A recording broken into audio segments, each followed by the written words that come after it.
нисбати духтари баръало ноболиғро ба хизмати ҳарбӣ даъват намекунам. бародари азиз, ягон намуд пул пардохт накунед дар ҳеҷ куҷо. мо аз ширкати шифофармо ба шумо якчанд доруҳои табобатиро тавсия медиҳем. Epimedium Neopasta барои қувваи мардро зиёд кардан ва инчунин табобат ва доруҳо барои зиёд кардани риш ва мӯи сар, доруҳо барои гардиши хунро хуб кардан ва инчунин ҳиҷома кардан барои ҳамаи дардҳо. ҳатман ба рақамҳои ширкат занг зада аз номи канали Юристиҷей муроҷиат кунед. ширкати шифофармо, бародарони тоҷик дар хизмати мову шумо мебошанд. ассалому алайкум ба ҳама тамошобинони барномаҳои канали Юристиҷей, барномаҳои Сорбон Сафаров. тамошобинони азиз, видеоро то охирша тамошо кунед ва аз хабарҳои нав шуморам огоҳ бошед. ба ҳаматон як чиза тавсия метиҳам, касое ки дар Москва қарор дорен ва мехоҳен ки соҳиби регистратсияи оригинал бошед, пас дар ин рақамҳо WhatsApp-аш муроҷиат кунед, регистратсияи оригинал тайёр карда ба шумо метиҳад. ҳатман аз номи юрист муроҷиат кунед, кортона тезтар буд мекунад. як хабари нав: ҳабси якумра ва манъи татбиқи сабукиҳо дар ҷумҳурии Тоҷикистон. парлумони ҷумҳурии Тоҷикистон бархе ҳолатҳои сабукуниро барои гурӯҳи ҷинояткорон мамнӯъ кардааст. яъне ки Дилшод Раҳмон, раиси кумитаи Маҷлиси Миллии Ҷумҳурии Тоҷикистон, оид ба таъмини асосҳои конститутсионӣ, ҳуқуқу озодиҳои инсон, аз ҷумла ноболиғон қайд намуданд.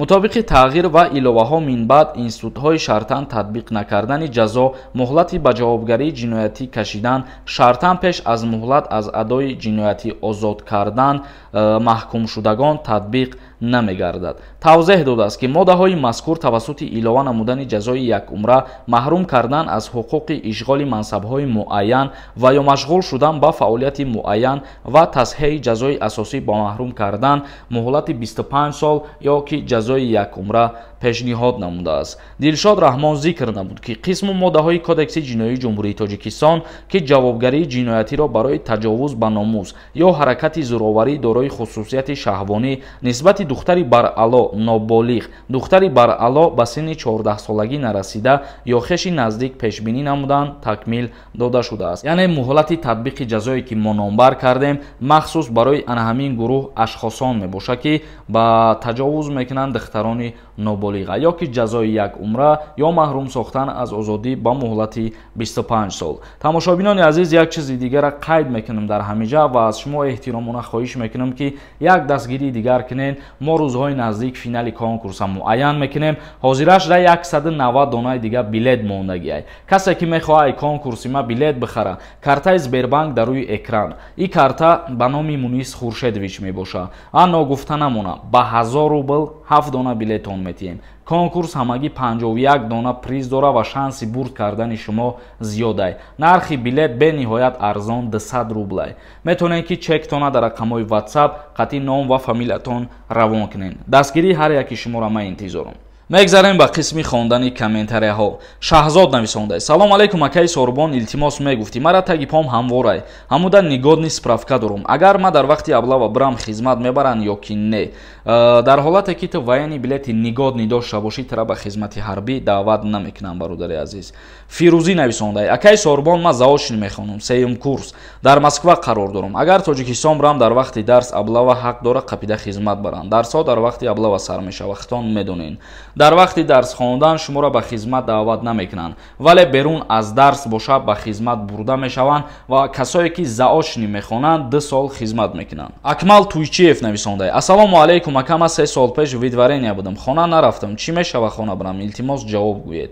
дар ҳолате ки шуморо бо тариқи суд видварения мекунанд, дар ҳамун постановления муҳлат додагиянд ки аз Федератсияи Россия берун бироед ва дар ҳолати ана ҳамун постановленияро иҷро накардан шартоша дофи диюм ки шуморо дастгир кунанд, метавонанд двойной ҷарима кунанд ва муҳлати видваренияро ба депортатсия табдил битиҳанд.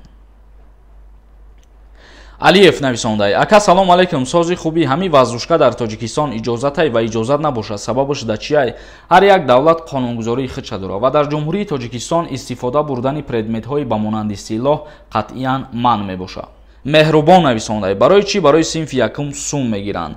Дар ҳамин мавзӯъ вазири маорифи ҷумҳурии Тоҷикистон қайд намуд ва ба ҳамаи шаҳрвандон хотиррасон кард ки барои қабули синфҳои ягон намуд пул пардохт накунед дар ҳеҷ куҷо ва ин чиз аллакай дар чандин нашрияҳо пешниҳоди шаҳрвандон шудагӣ ҳастай. Барои ҳамин хотиррасонтон мекунам ки барои фарзандои худтона бурдан ба синфи як мондан дар ҳеҷ куҷо пул пардохт накунед ройгон мебошад. ҳусейн камолов нависонда: салом ака, агар одам ягон намуд касали вич ё спид бошад, патент ё ВНЖ ё паспорти РФ гирифта метавонанд. ҳамира навор кунед имконият бошад. Пешакӣ раҳмат. қонунгузории Федератсияи Россия қатъиян манъ кардагӣ. ҳатто дар ҳолати патент гирифтан бемориҳои шуш ҳам наметиҳанд патент. Ба ҳамин хотир гуфтаниям ки вид на жительство гирифтан ё ки патент гирифтан дар ана ҳамун имтиҳоношон ҳатто мегардонанд шаҳрвандои хориҷие ки ҳамин гуна бемориҳоро доранд, яъне ки бемориҳои гузаранда, бемориҳои сироятӣ. Бобоев нависонда: салом ака, хизмати ҳарбӣ кай сар мешавад? Рост сай меган через суд мешавад хизмати ҳарбӣ? Яъне ки аз хизмати ҳарбӣ саркашӣ кардан бале дар назди қонунгузории ҷумҳурии Тоҷикистон ҷавобгарӣ дорад. Хизмати ҳарбӣ даъваткуниш дар тирамоҳ сар мешавад. Сафаров нависонда: салом акаҷон, падару модаратонро раҳмат. Ман хоҳиш мекардам ҳаррӯзаша курсам мегуфтен. Мо кӯшиш мекунем ки қурби асъора бигем, вале баъзе ҳолатҳое мешавад ки фаромӯш мекунем. Атак аҳамият дода бошед, баъзе вақтҳое ҳастае ки оиди қурби асъор суҳбат мекунем. Бародари азиз Фарух нависонда: салом акаи Сорбон, худо шуморо ҳифз кунад. Сардори оила боши хизмат мебаранд ё не? Мутаассифона падарам нест. Дар ҳолате ки документально сардори оила ба қайд гирифтагӣ боши хита ба хизмат даъват намешавад. Фозилҷон нависонда: бародар нашод хизмат ягон қонун биромадагӣ ҳаст, қонуни нав ягон хе биромадагӣ нест. Бародари азиз Бобоҷон нависонда: салом алейк акаи Сорбон, вуезд маҳкама, ягон роҳ дорам мегуфтем. Пешакӣ раҳмат.